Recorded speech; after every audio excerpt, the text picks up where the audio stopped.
And welcome back. Well, did you know less than 1 in 3 people set aside money and budget for the holidays? People can get carried away during this season of giving. A lot of us do, but that can come crashing down when the bills show up in January. Matthew Holbrook is here, though, with a plan to help. He is with Country Financial, and he's going to help you be fit during the holidays. And we mean financially fit. Great to see you. Yeah, thanks for being here. Thank you. Listen, I want to get into all that stuff about the holidays because I think a lot of people feel that hit after they're celebrating and having all this joy. But just start out a little bit about what you do specifically.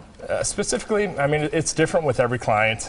Clients come into my office, a lot of them have never worked with somebody before, so what I do, I sit down, I do a process with them, kind of get to know them first of all, because if you're going to be talking about finances, you're going to want to know the person you're telling that to. Yeah. So I just try to get to know them and kind of go from there and figure out what their needs are, where I can help, and where we kind of fit together. During this time of year, what age group do you think is most cash strapped? I would think like it's your 20s, but I don't know if that's right. One would think that, but actually it's between 40 and 49. Really? Yep, and that is because, or what I like to think, or what I see, is because you have a lot of things going on. Yeah.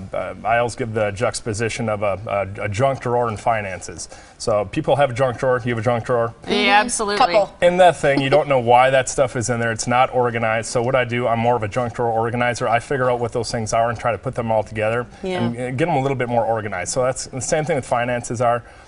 People, they'll have things where they took out when they're 20, they'll have things when they're 30, but now it just doesn't fit the picture, and there's too many moving parts. So I try to help them with that. Well, 40 to 49 is an interesting age group. I mean, I'm in that age group, and I think a lot of times, excuse me, if you have kids, they're getting a little older. The gifts that you're buying a little more expensive. You might be doing orthodontics. You might be getting ready to send kids to college. I'm not surprised that we're the most cash-strapped age group. Yep, and parents are parents. They care about the kids so much where sometimes you get put on the back burner, and I need to make them realize, let's take care of you before you take care of them. Retirement and otherwise. That's probably a hard thing to do. How do you help people then, for the holidays specifically, kind of avoid that pile up, that crash after you've done all the holiday stuff? After that crash, I mean, ideally, I would like to work with somebody 3 months ago. But where were you 3 months ago? The clock. I'm sorry, but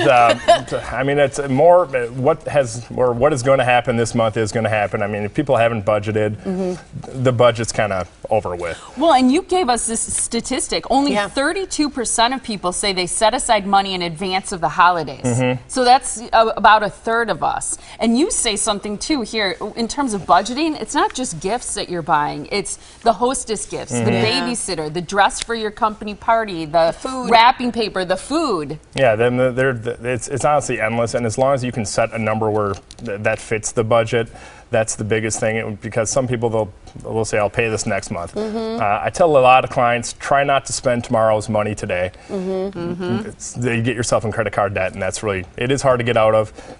It is easy once you work with a person with me where you actually have a plan, but if you're just trying to attack it yourself, it's a little difficult. Yeah, because it can seem insurmountable. It can seem, even a small amount, can feel so big to so many people as well. And big amounts obviously are worse. But so you say a couple tips: create a budget. Can you still do a little bit of budgeting? I'm sure at this point you can say, hey, I've got this amount of cash. I need to stay within it, right? Yeah, absolutely. That's the easiest way to do it.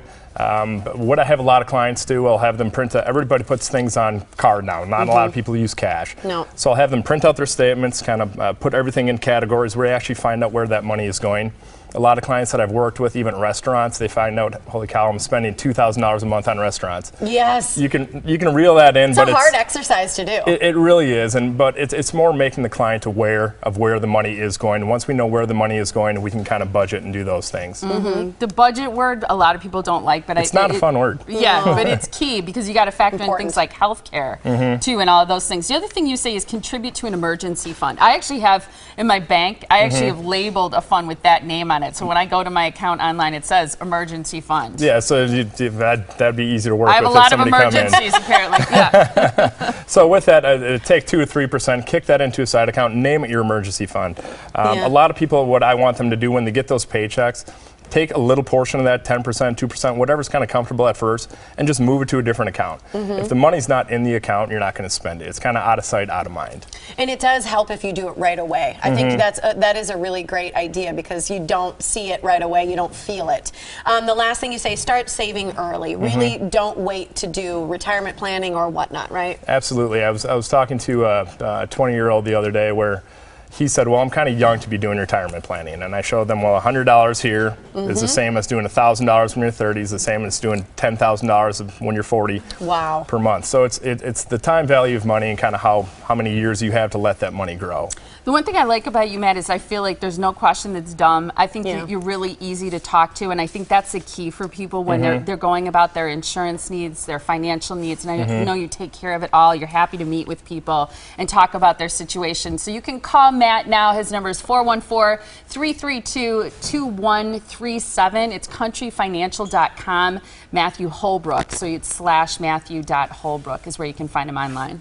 Great to talk to you. Yeah, thanks for being here. Thanks for having me. I appreciate it. Now, next year you need to be here 3 months before Christmas. I'll try. Start planning now for next Christmas. Thanks so much.